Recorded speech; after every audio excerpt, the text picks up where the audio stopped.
Selamat pagi. Majelis Jemaat GPIB Sili Asih di Bandung mengucapkan selamat datang dan selamat beribadah pada hari Minggu ke-11 sesudah Pentakosta.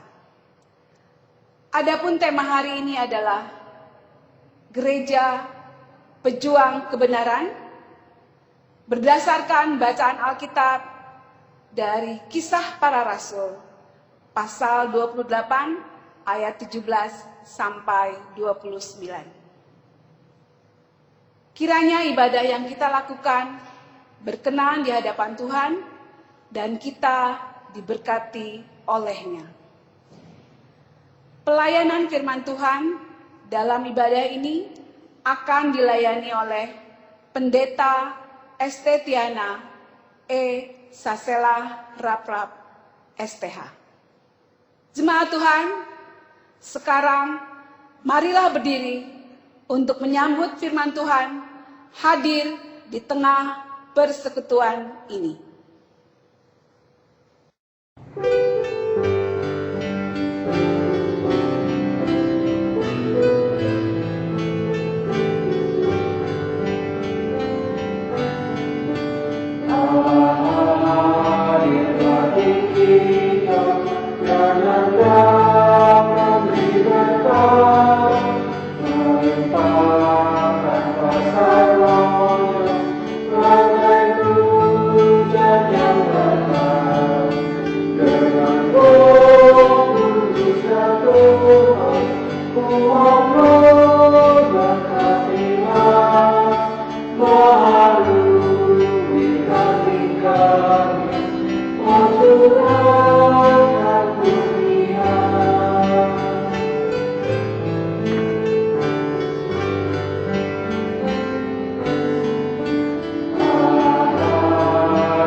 Jemaat Tuhan, marilah kita menghadap kepada Tuhan di dalam ibadah pada saat ini dengan pengakuan bahwa pertolongan kita adalah dalam nama Tuhan yang menjadikan langit dan bumi.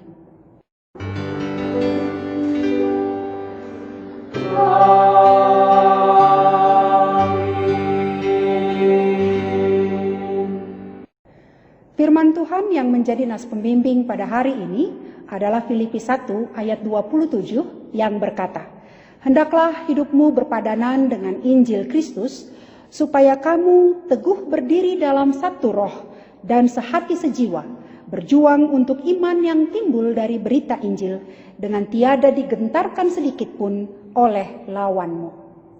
Jemaat sekalian, terimalah salam. Kasih karunia dan damai sejahtera dari Allah Bapa kita dan dari Tuhan Yesus Kristus menyertai engkau.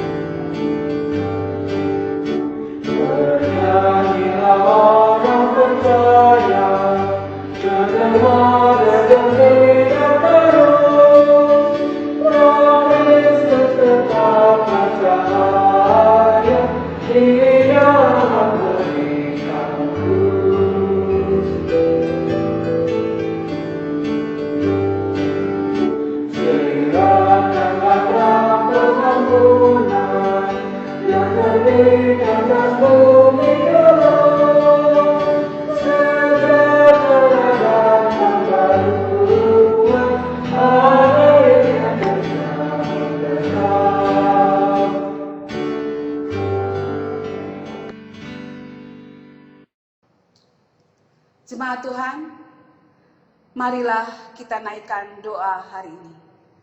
Mari berdoa. Ya Bapa Maha Kuasa, kami bersyukur atas pertolongan dan berkat-Mu yang kami terima dalam kehidupan selama sepekan yang lalu.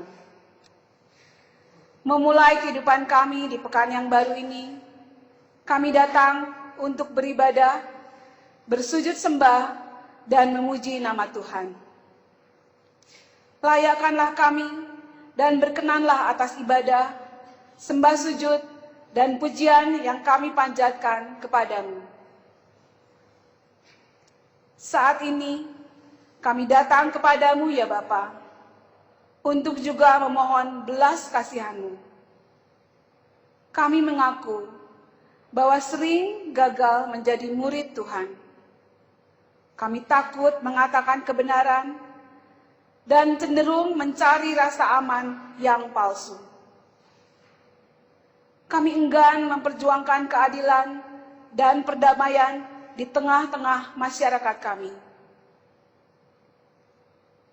Berilah kami kekuatan menjadi saksi-saksi-Mu untuk menyatakan kebenaran di tengah-tengah dunia ini. Desaklah kami untuk ikut berjuang demi tegaknya hukum dan keadilan, kemerdekaan dan perdamaian dunia ini. Berilah kami menyediakan dan menyerahkan diri kami untuk dipergunakan sebagai alat, hamba, dan pelayan Kristus untuk mewujudkan kebenaran, kasih, dan keadilan di dunia ini. Agar kami memperoleh sukacita dan bahagia sejati pemberian-Mu. Dalam Kristus kami berdoa. Amin.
Jemaat yang Tuhan Yesus kasihi, marilah kita berdoa mohon bimbingan Roh Kudus untuk pewartaan firman Tuhan. Kita berdoa. Ya Bapa yang di surga, saat ini kami akan membaca, mendengarkan, dan merenungkan firman kebenaran daripadamu. Berikanlah kepada kami telinga yang mendengar, akal budi yang mengerti, dan hati yang rendah, taat dan bersukacita. Agar bila kami mendengar firman-Mu, kami mengerti, dan bila kami mengerti, kami melakukan firman-Mu dengan taat dan bersukacita. Amin. Jemaat Tuhan, silakan berdiri untuk mendengarkan firman Tuhan yang dibacakan dari Alkitab. Haleluya. Haleluya. Haleluya.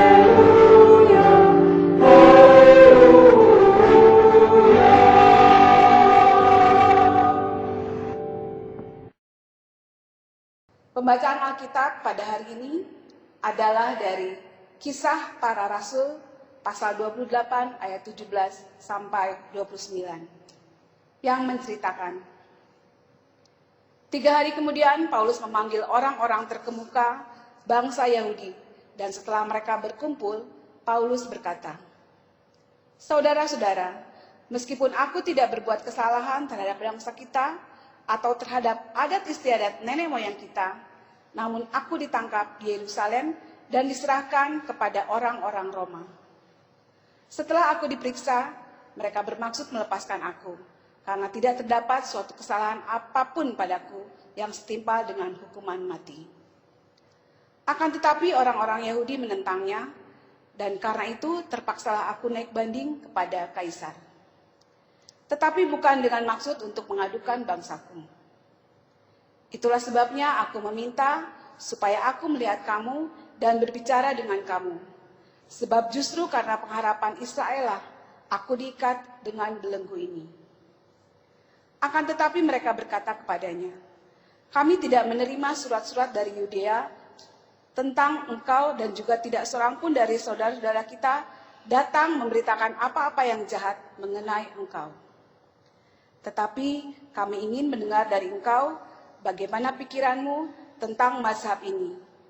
Kami tahu bahwa di mana-mana pun ia mendapat perlawanan. Lalu mereka menentukan suatu hari untuk Paulus.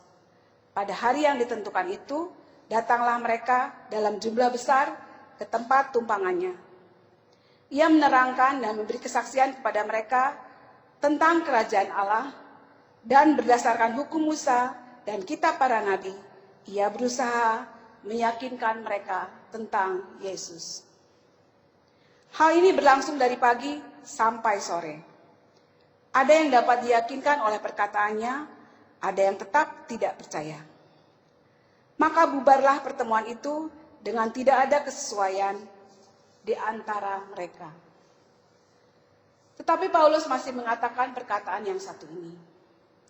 Tepatlah firman yang disampaikan Roh Kudus kepada nenek moyang kita dengan perantaraan Nabi Yesaya.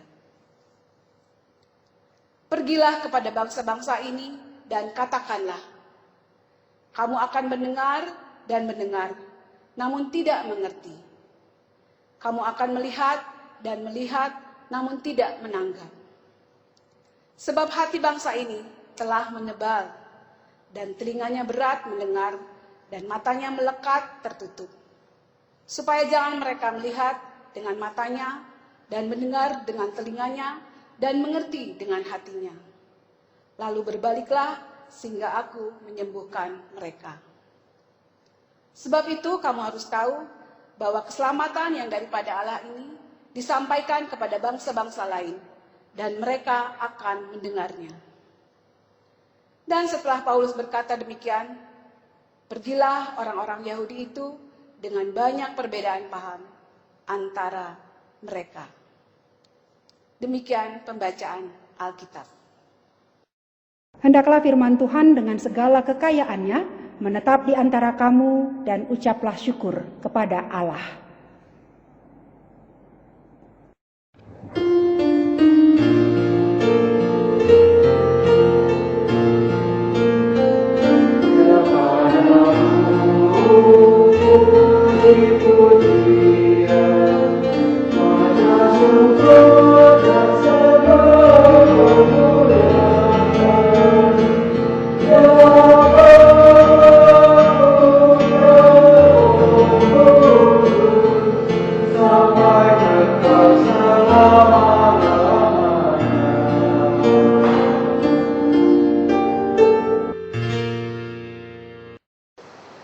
Jemaat yang terkasih di dalam Tuhan, ketika iman kita digugat, dikritik, atau dipertanyakan oleh orang lain, bagaimanakah seharusnya kita bersikap terhadap orang tersebut?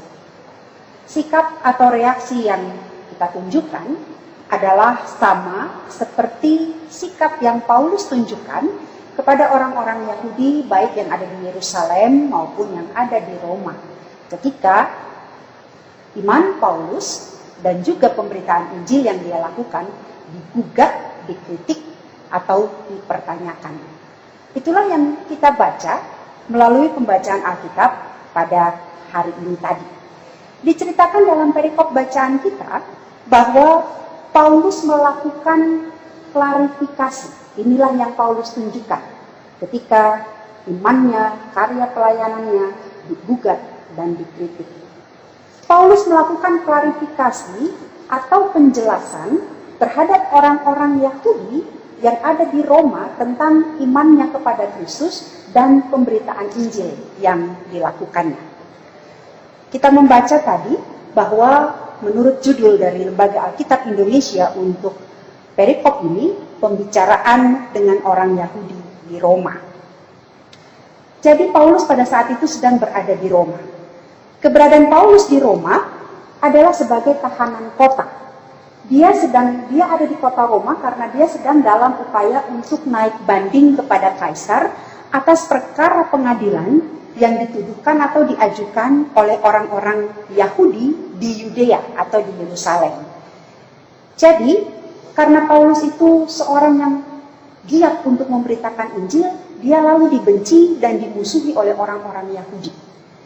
Dan ketika Paulus sedang memberitakan Injil di Bait Allah di Yerusalem, orang-orang ini, pemimpin-pemimpin agama Yahudi khususnya, menghasut banyak orang untuk melawan Paulus dan akhirnya terjadilah keributan.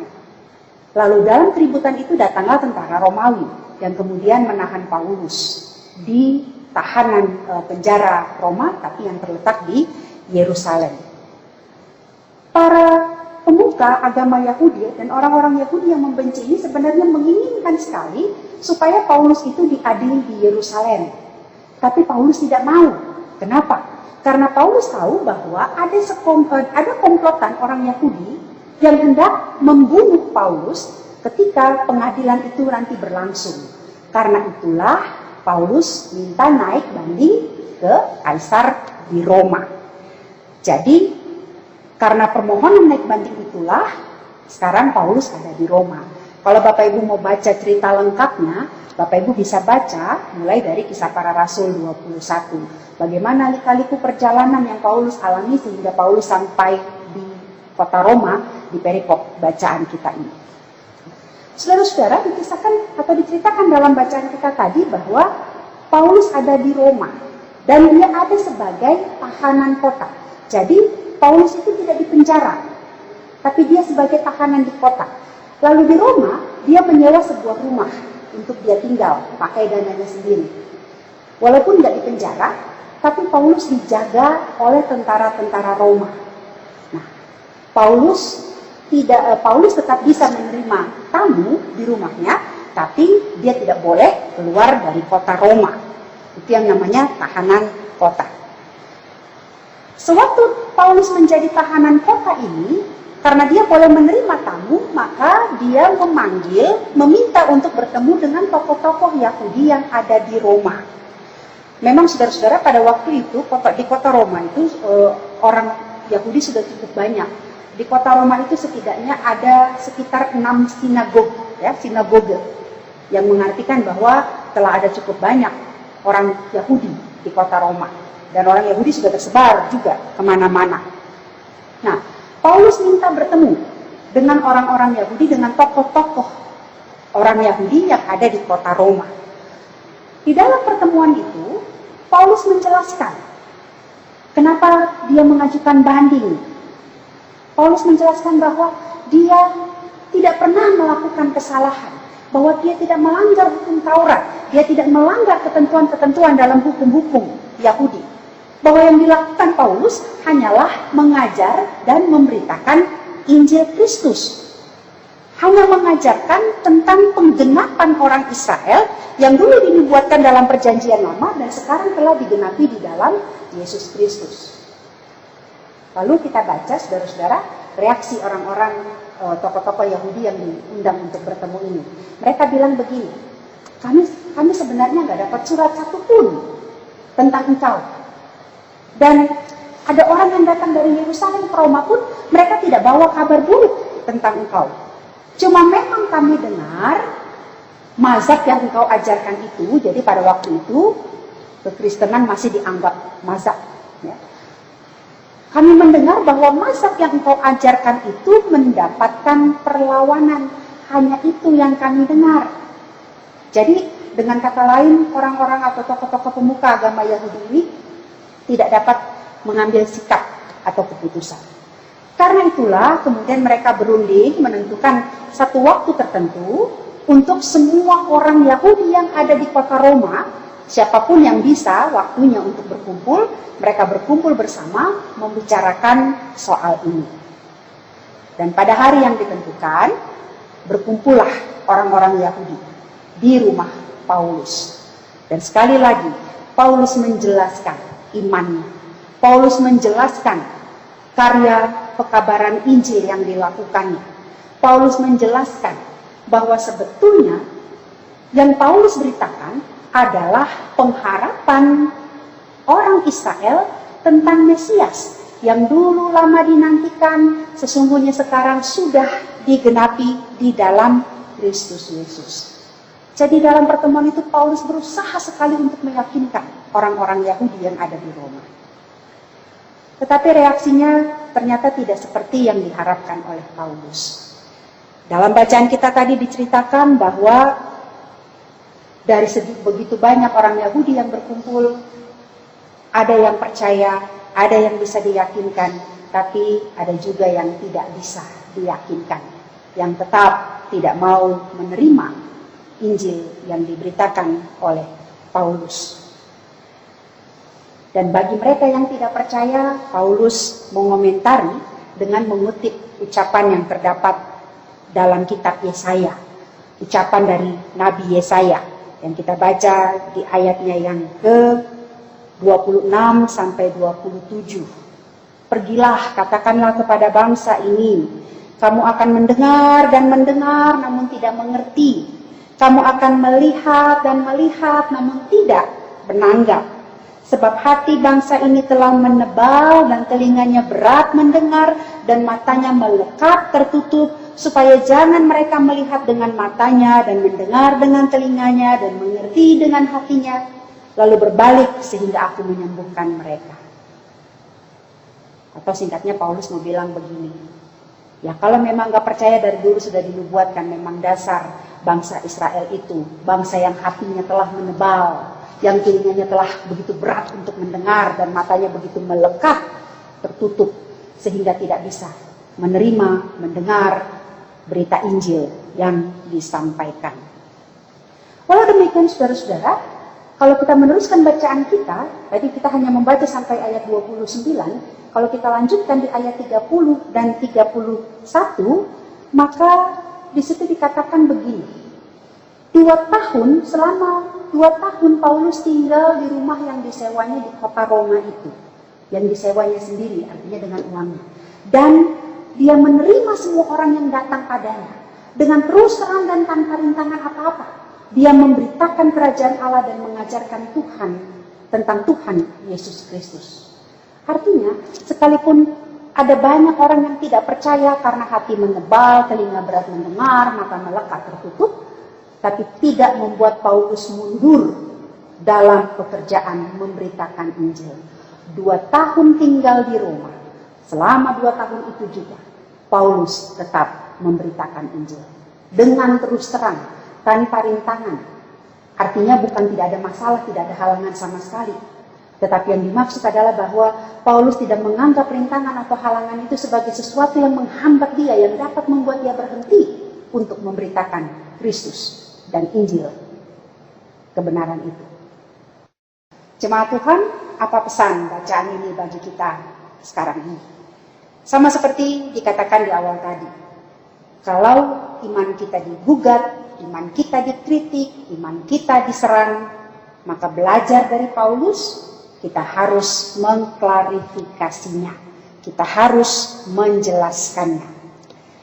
Belakangan ini saudara-saudara, kalau Bapak Ibu Saudara kita perhatikan, kalau kita rajin buka-buka media sosial, rajin buka YouTube, buka Facebook, dan yang lainnya, kita akan tahu bahwa belakangan ini kekristenan itu banyak sekali diserang, banyak sekali dikritik, dipertanyakan, dan karenanya juga dimusuhi. Bahkan kadang-kadang banyak kritik terhadap kekristenan, terhadap iman Kristen kita, yang didasarkan pada kebohongan, yang didasarkan pada ketidakmengertian. Serangan atau kritik atau pertanyaan yang dilontarkan baik oleh mereka yang benar-benar berbeda iman dari kita, atau yang dilontarkan oleh orang-orang yang tadinya sama imannya dengan kita tapi kemudian menyeberang, dan bahkan juga serangan atas iman kita yang dilontarkan oleh orang yang seiman dengan kita yang bahkan mengaku diri pendeta. Itu semua saudara-saudara adalah sebuah sikap kalau bukan namanya permusuhan, berarti mungkin bisa disebut paling sedikit sikap antipati kepada kekristenan. Bagaimana kita menanggapi semuanya itu? Bagaimana kita bereaksi terhadap semuanya itu? Kita belajar dari Paulus. Reaksi kita adalah bahwa kita harus menjelaskan iman kita itu. Kita harus membuat klarifikasinya. Kita harus menyampaikan tentang iman kita yang benar itu begini. Coba kita perhatikan apa yang Paulus lakukan dalam bacaan kita ini. Paulus itu dimusuhi oleh orang-orang Yahudi yang ada di Yudea. Tapi begitu dia sampai di Roma, yang dia cari adalah orang-orang Yahudi, saudara-saudara sebangsanya. Untuk apa? Tujuannya sederhana saja, supaya salah pengertian yang terjadi selama ini, salah pengertian yang terjadi di Yudea oleh orang-orang Yahudi di Yudea itu tidak jadi salah mengerti juga oleh orang-orang Yahudi yang ada di Roma. Jadi maksudnya Paulus mengumpulkan orang-orang Yahudi di Roma supaya salah mengerti tentang kekristenan itu tidak terus berkepanjangan, salah mengerti juga oleh orang Yahudi yang ada di Roma. Jadi sederhananya begini, saudara-saudara. Paulus itu berusaha memperjelas, berusaha mengklarifikasi apa yang dia ajarkan, apa yang dia beritakan. Oleh karena itu, saudara-saudara, di tengah-tengah begitu banyaknya sikap antipati, sikap permusuhan, di tengah-tengah begitu banyaknya kritik dan serangan terhadap iman kita sekarang ini, kita tidak perlu membalasnya dengan bersikap antipati juga. Kita belajar dari Paulus bagaimana kita mengantisipasi. Bagaimana kalau orang antipati pada kita, bukan kita berbalik antipati sama dia, memusuhi dia. Karena bisa saja orang antipati karena orang tidak mengerti. Orang antipati karena orang mendapat informasi yang salah tentang kekristenan itu atau tentang diri kita. Walaupun ada juga orang yang menyerang karena memang dia memusuhi kita. Karena itu yang perlu dilakukan oleh kita adalah kita memberi penjelasan. Kita harus memberitahu yang benar, menjelaskan, mengklarifikasi sedemikian rupa apa sebenarnya iman Kristen itu. Tapi saudara-saudara, ada persoalan. Persoalannya apa? Persoalannya adalah apakah kita sendiri paham tentang kekristenan itu? Apakah kita sendiri paham tentang iman Kristen itu? Kalau kita tidak paham tentang iman Kristen, tentang iman kita, iman yang kita percayai, iman yang kita pegang dari mungkin sejak kita lahir sampai sekarang ini, lalu bagaimana kita mau mengklarifikasi? Bagaimana kita mau menjelaskan kepada orang yang menyerang, mengkritik, menggugat iman kita? Kalau kita sendiri tidak paham, lalu bagaimana kita mau menjelaskannya kepada orang lain? Karena itu saudara-saudara, satu hal yang penting yang kita perlu pelajari, kita renungkan dari firman Tuhan hari ini adalah mari kita terus belajar. Mari terus untuk selalu mengembangkan pengetahuan kita tentang iman Kristen. Supaya jangan iman yang dulu waktu kecil cuma tahu Yesus lahir di Bethlehem sampai sudah dewasa ini cuma taunya juga cuma itu. Yesus itu lahir di Bethlehem, nggak nambah-nambah. Kurang iya. Mari kita terus belajar untuk memahami ajaran Kristen itu dengan benar. Supaya kita bukan cuma sekedar paham, kita bukan hanya sekedar punya pengetahuan yang cukup, tapi kita juga mampu untuk menjawab kritik, gugatan, serangan dari orang-orang yang mempertanyakan iman kita. Kalau kita punya pengetahuan yang cukup, baik secara intelektual maupun iman, kita mampu untuk menangkal, menangkis berbagai pengajaran yang tidak benar, sekaligus seperti Paulus, kita mampu, kita bisa juga menjelaskan dan memberi keyakinan bagi orang yang belum mengerti. Jadi saudara-saudara, ini yang pertama perlu kita pahami. Jangan kita pernah berhenti untuk belajar firman Tuhan. Jangan kita pernah berhenti untuk selalu mencari tahu bagaimana hidup Kristiani itu. Apa kehendak Tuhan. Jangan berpikir bahwa saya kan sudah CD, berarti saya sudah tamat belajar. Seringkali orang jemaat itu mengejar CD karena berpikir CD itu puncak dari pembelajaran iman Kristen. Makanya begitu selesai CD hilang. Itu keliru, saudara. CD itu baru titik awal, langkah pertama untuk selanjutnya belajar tentang Kristus, belajar tentang Allah, belajar tentang kehendaknya. Supaya iman makin teguh, tapi sekaligus juga kita mampu untuk menjelaskannya kepada orang yang menggugat dan mempertanyakan iman kita.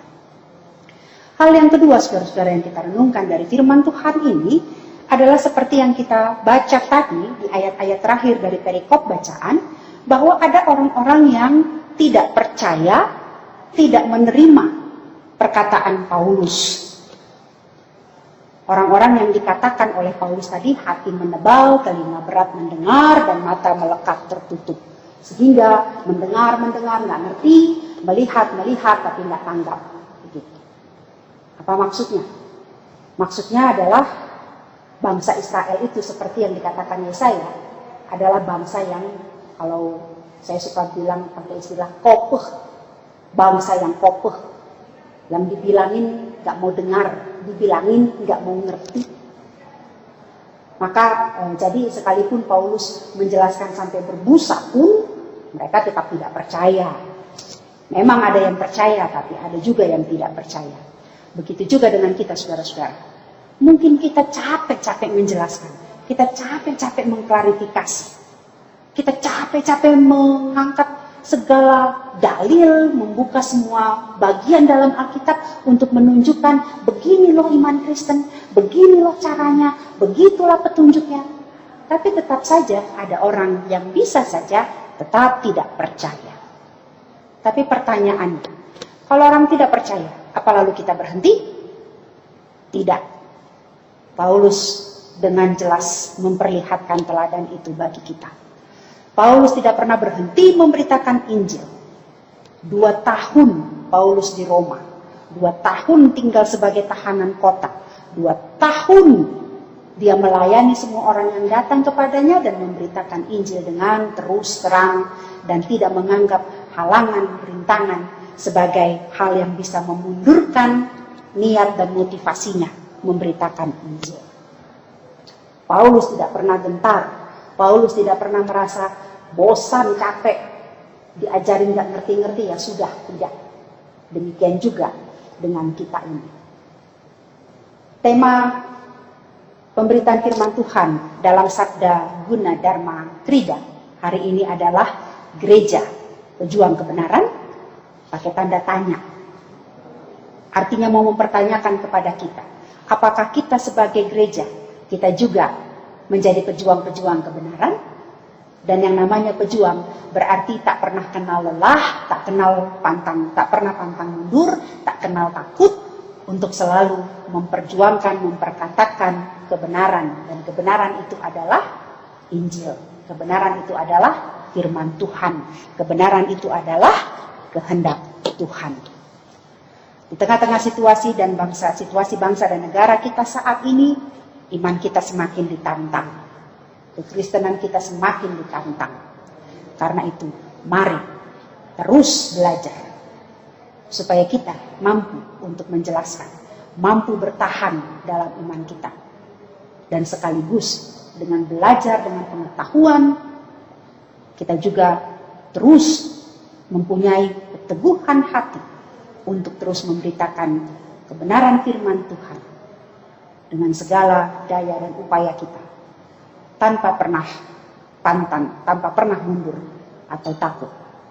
Mari teladani Paulus, supaya dalam tugas dan tanggung jawab kita sebagai gereja, kita menjadi saksi-saksi Kristus dimanapun kita berada. Tuhan memberkati. Amin.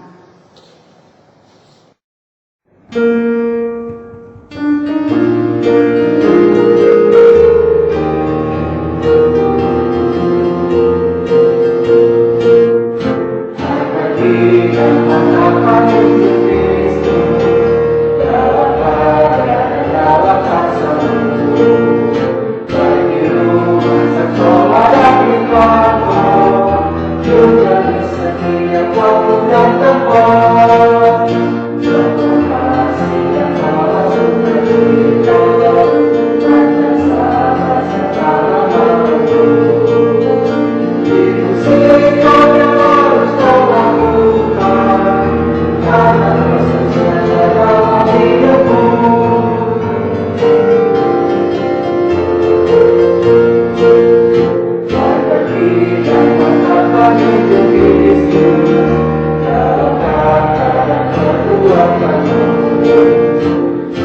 dalam segala tindakanmu, jadikanlah firman Tuhan padamu, janganlah menegakkan keadilan, yang menjadi kata yang benar, jangan beda, jangan takut hati, harus memimpin rohmu.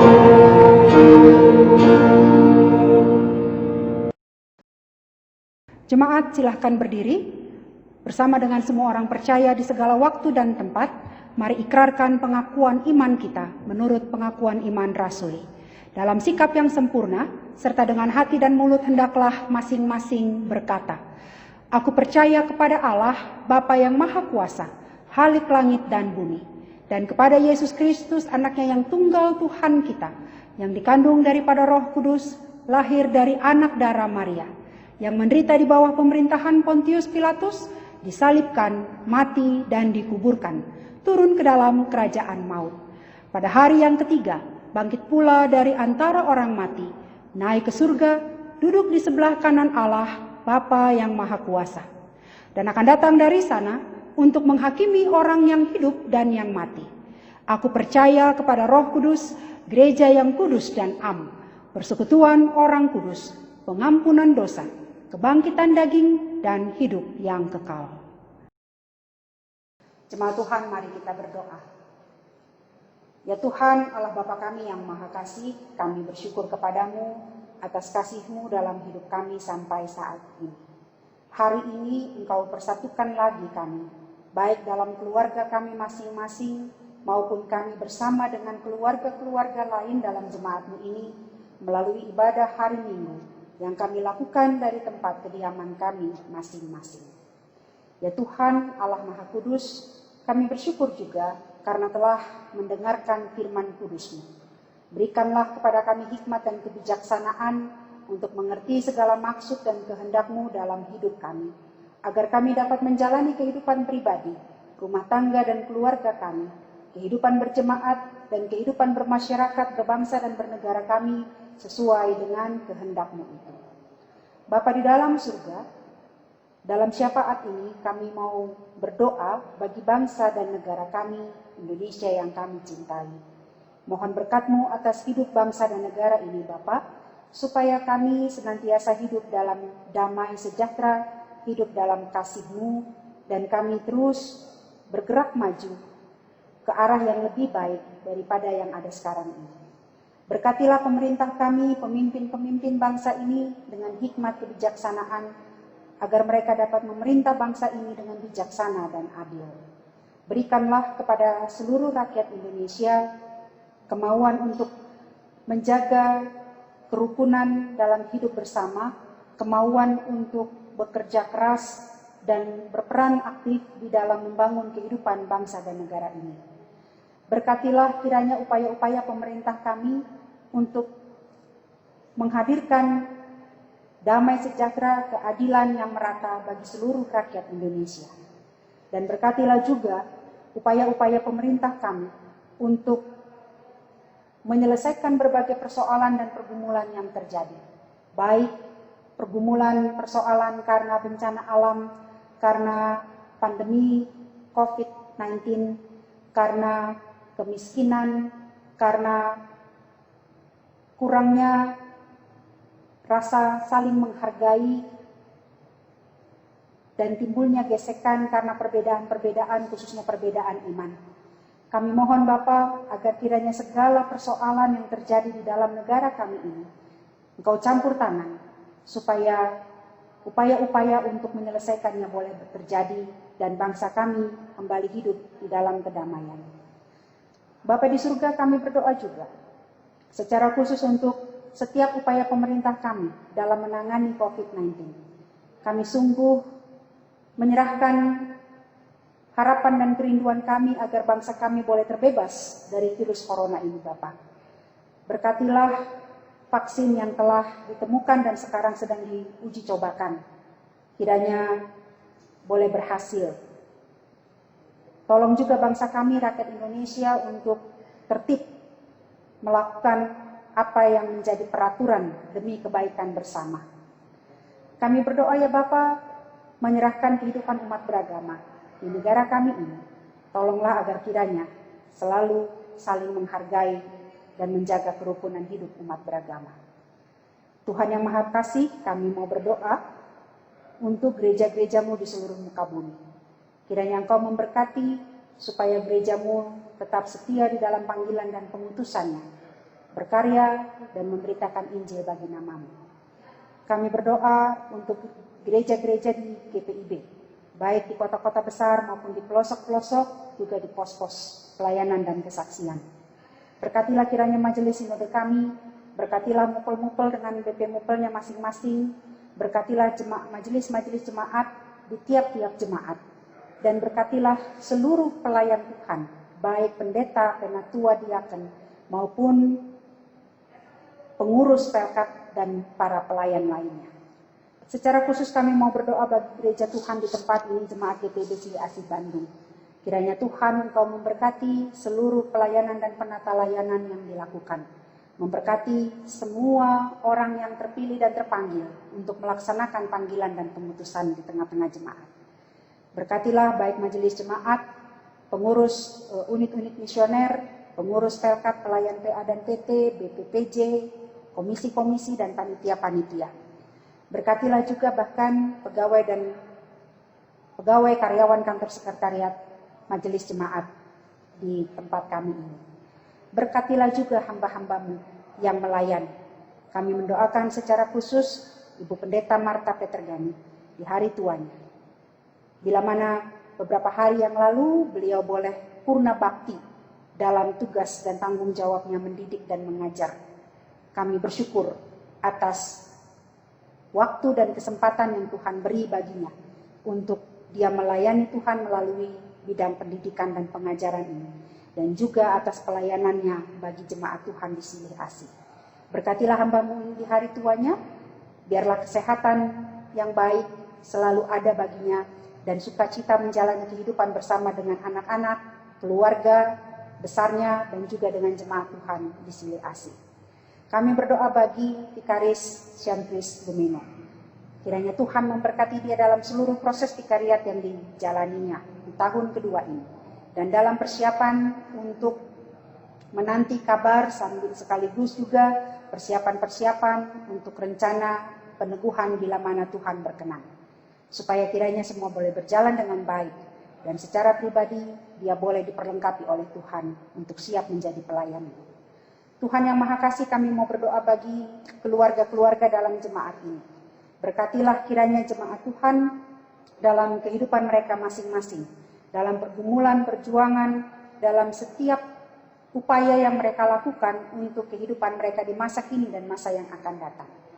Berkatilah kiranya jemaat Tuhan yang hidup seorang diri sebagai janda duda, anak-anak yatim piatu. Kami berdoa juga untuk semua kaum lansia, dan kami berdoa bagi mereka yang sakit. Secara khusus kami doakan Oma Yohana Kusu, Opa Ea Barbier, Opa Willy Mogea, Ibu Cahyawati, Bapak Saiful Harahap, Oma Irma Poeh Meruh, Oma Hehakaya, Oma Sutoro, Oma Winokan, Oma Dorce Latuputi, Oma Yuliana Tamunu, Oma Hermina Rewah, Oma Polnaya, Oma Lumentut S, Bapak Hendrias Komara, dan Bapak Erwin Komara. Berkati mereka Tuhan, pilihlah mereka dalam segala keadaan yang mereka hadapi saat ini, dan biarlah kekuatan kasih Tuhan menopang mereka dalam kelemahan, bahkan kasih Tuhan memulihkan mereka. Keluarga-keluarga yang merawat, melayani, yang mendampingi juga Tuhan kuatkan mereka. Ya Bapa di surga, kami berdoa untuk keluarga-keluarga dalam jemaat ini. Kami mendoakan keluarga Joni Wijaya, keluarga Bernardine Susan Poeh, keluarga Miranda Kawingian, keluarga Dorce Latuputi, keluarga Nekia Noksi Ukur, keluarga Feni Murhandani, dan keluarga Iren Tomasoa. Tuhan berkati dan berjalanlah bersama mereka di sepanjang minggu kerja yang baru, dan menolong mereka dalam segala hal yang mereka alami, dan biarlah berkat Tuhan memenuhi kehidupan mereka. Terima kasih Bapa di dalam surga, kami menyerahkan kehidupan setiap kami, baik kami sebagai pelayan maupun kami sebagai jemaat Tuhan, baik kami sebagai keluarga maupun kami sebagai pribadi, di tengah-tengah gumul dan juang kami di dalam dunia ini, di tengah-tengah situasi kehidupan yang kami alami sekarang ini.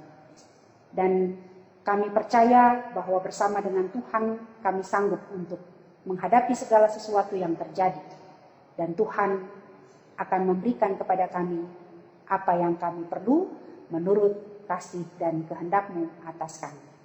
Terima kasih Bapa, inilah doa kami. Kami mohon ampun akan segala dosa dan kesalahan kami. Lalu dengarkanlah kiranya doa kami ini yang kami naikkan di dalam nama Yesus Kristus Tuhan dan Juru Selamat yang telah mengajar kami berdoa. Bapa kami yang di surga, dikuduskanlah nama-Mu. Datanglah kerajaan-Mu, jadilah kehendak-Mu di bumi seperti di surga. Berikanlah kami pada hari ini makanan kami yang secukupnya, dan ampunilah kami akan kesalahan kami, seperti kami juga mengampuni orang yang bersalah kepada kami. Dan janganlah membawa kami ke dalam pencobaan, tetapi lepaskanlah kami daripada yang jahat.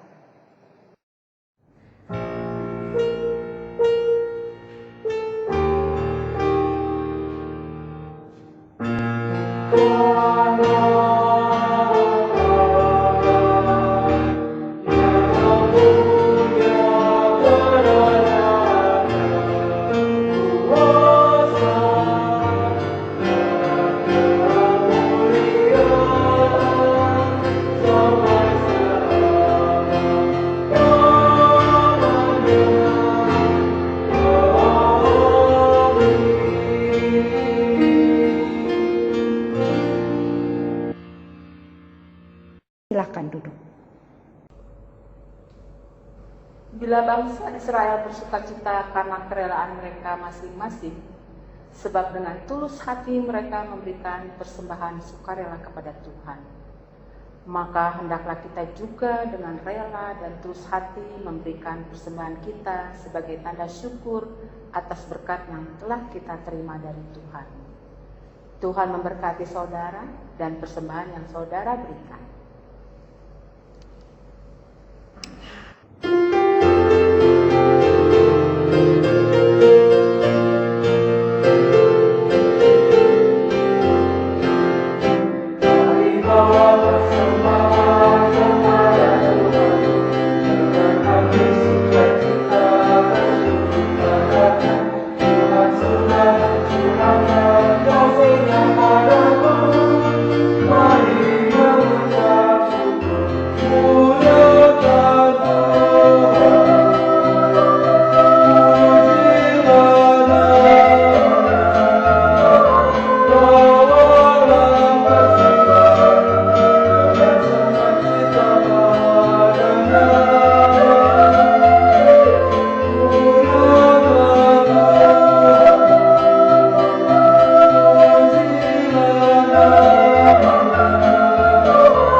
Jemaat Tuhan, mari berdiri untuk mendoakan persembahan syukur ini kepada Tuhan. Mari berdoa. Allah sumber kehidupan kami bersyukur atas kasih dan berkat-Mu yang dilimpahkan bagi kami. Karena kasih-Mu, kami dimampukan memberikan persembahan syukur ini. Berkati setiap pengurus yang sudah Kau pakai untuk mengelolanya, agar digunakan sesuai dengan kehendak-Mu dan menjadi berkat melalui persekutuan, pelayanan, dan kesaksian bagi gereja-Mu. Di dalam nama Tuhan Yesus Kristus, kami sudah berdoa kepada Bapa di sorga. Amin. Jemaat, silakan duduk kembali. Warta Jemaat Minggu ke-11 sesudah Pentakosta 16 Agustus 2020. Bidang Teologi. Ibadah hari Minggu dalam rangka hari ulang tahun ke-75 Republik Indonesia dilaksanakan pada tanggal 23 Agustus 2020. Jemaat dapat mengikuti lewat channel YouTube GPB Sili Asih Bandung. Bidang Inforkom. Sidang Majelis Jemaat Triwulan 1 bulan April sampai Juni 2020 dilaksanakan pada hari Jumat tanggal 21 Agustus 2020 pukul 18 WIB dengan daring atau online. Bahan sidang akan di-share dan dibagikan sebelumnya. Akhirnya Majelis Jemaat mengucapkan selamat memasuki minggu kerja baru dan kehidupan sehari-hari di tengah keluarga, persekutuan jemaat, dan di tengah masyarakat. Tuhan memberkati saudara. Jemaat Tuhan, marilah kembali ke dalam kehidupan kita sehari-hari. Milikilah tekad dan kesungguhan yang sama seperti Paulus, yang sekalipun telah dianiaya dan dihina, namun dengan pertolongan Allah, memperoleh keberanian untuk memberitakan Injil Allah kepada banyak orang dalam perjuangan yang berat.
Arahkanlah hatimu kepada Tuhan, jalanilah kehidupanmu sehari-hari dalam janji dan jaminan berkat Tuhan.